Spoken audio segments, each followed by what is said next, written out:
So this is part 16 to my witchcraft experience. So I moved out of North Carolina. I changed my number.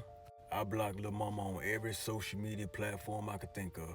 Homie, it felt good to leave that woman alone. Felt good to be out of that mess. Got my DD-214 and I went to go visit my mama. So I stayed with my mama a few weeks until my apartment got ready. Me and my wife working on things, spending time with my family, playing with my kids. Life is good. So fast forward, I get my apartment. God lets me know that this woman is still trying to manifest me, but the only way she can have access to me is if I give her access. So I'll still feel her, I'll still have the thoughts, I'll still have some of the cravings, but ultimately, she cannot have the access she had unless I give her consent, unless I give in to it. So the best way to describe it is, imagine sitting in your living room and somebody just keep knocking at your door. You trying to watch TV, but somebody just keep knocking at your door. You ain't got to get up and open the door and cuss them out. You ain't got to get up and open the door at all. You know what I'm saying? You can tell them, get away from my door. But ultimately, it's up to you whether you open the door or not. It's aggravating, but you don't have to open the door. That's essentially what it felt like whenever this woman was trying to manifest me. So she couldn't get to me. I guess her spirit team told her that I was with my wife. So she started putting separation spells on us. We would fight, go at it, until God told me, do not give this woman any ammunition. So I would fast and I would pray with my wife. We would get over it. So then she reverted back to putting spells on me, trying to manifest me, make me crave her. But here's the thing though, man. It got to a point to where the cravings that used to be for her, they started to be for my wife. So that obsessive, crazy sex that we used to have, I started craving that for my wife. And I put it on her ass. And she loved every damn bit of it. She brought it up to her spiritual advisor, and she confirmed that the spell was in fact working against the girl. Because I was meant to be with my wife, that's naturally who I was craving. I'm gonna tell you this right here, homie. Sex when you under witchcraft or you under a love spell, that shit is demonic. That goddamn dick don't get soft. That bitch just keep going and going and going.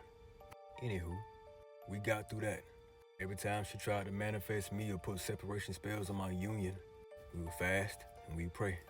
If you thinking she got tired, hell no. Eventually she couldn't get in no more. Then I had a vision that this woman got killed.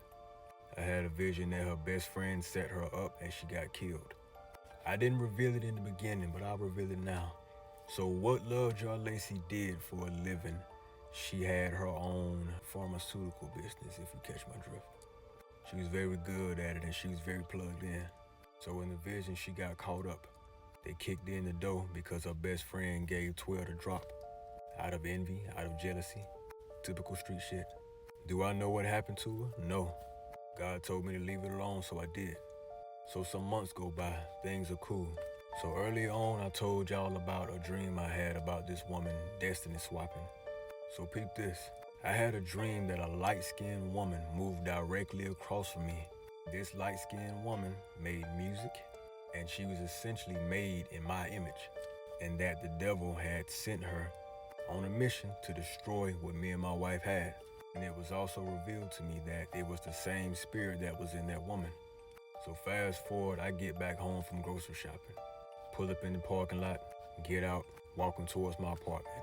Tell me why in the hell a light-skinned woman comes running down the stairs from the exact same apartment that I saw in the dream. Looks the exact same way that I saw in the dream. She comes running down the damn stairs talking about, can she borrow some tissue? It was almost if this woman had been waiting for me to arrive. The parking lot ain't nowhere near where her windows are. She can't see the parking lot from where her apartment is. So for her to know I was in that parking lot at that time just to run out and ask for some tissue, she had to been either spiritually advised or it had to be quote unquote a coincidence, which I don't believe in. So I told her, yeah, hold on, I'll get you some tissue. I go in the house, I get her a roll of tissue. The moment I gave her this tissue and my hand and her hand connected, I heard God tell me, this is her. Watch out. I looked this woman in her eyes and it's almost like the spirit said, hey, I ain't forgot about you. Boy, when I tell you I almost shit it, I got so damn nervous, boy. went to shaking and stuttering, this woman began to introduce herself. Hey, I'm such and such. I'm new here. I stay up there. Where are you from? If you ever want to hang out, I'm here. I'm looking at her, nervous as a fuck. All I said was, okay. I done led this woman to my damn apartment. She know where I stay. She know what truck I drive. But then I heard God tell me again, if you give in to fear, she'll have access to you. If you gonna trust me, trust me. So I had to let all that go and trust in God. Now here's the funny thing about this woman, dog. For one, I was pissed off that she was still pursuing me. Same spirit, different body, just like I saw in the dreams. So I'm fucked up off of that. And yes, I had to tell my wife. She was pissed the hell off. Every time I pulled in the driveway, she was leaving the driveway. Every time I was leaving the house, she was going in the house. Every time I'm going in the house, she coming out of the house. A lot of times when I stepped outside, I saw her. And I heard God tell me, as long as y'all remain opposites, you'll be fine. If it ever gets to a point to where she's coming and you coming, where she's arriving and you arriving, it means you're doing something wrong. It means she's getting closer to you. And there were days when it was like that, and I had to get right. It means I wasn't as grounded as I thought I was. But for the most part, it remained opposite. Every time I saw this woman, my stomach flipped upside down, homie. And yes, I could see that spirit on that girl. I was damn dumbfounded at how powerful this woman was and just how determined she was, to the point to where she jumping vessels just to get closer to me. I'm thinking, how the hell she find me? Who's giving her this information? But God told me, if you gon' believe in me, then stand on that. If I'm with you, I'm with you. So I did just that, man. The whole back and forth, me seeing her, her seeing me, her coming, I'm going, whatever, that lasted for a few months. And I had to truly learn. Get your shit together, boy. You protected, you're grounded, you alright. And eventually, I just stopped seeing her. It's like she disappeared, man. And that was the last that I saw of Lovejoy Lacey. And here's another thing, man. I barely check my notifications on YouTube. I don't get notified when people subscribe to me like that. So I'm going through my notifications, man.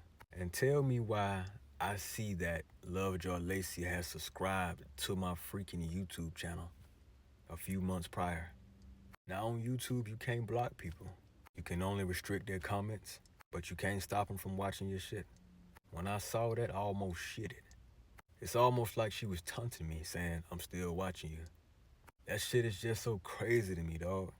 But again, God told me, you protect it, stand on business, and act like it. So I did just that. Now what comes next was the healing journey. And the healing journey is what I'm going to talk about next. Part 17 on the way.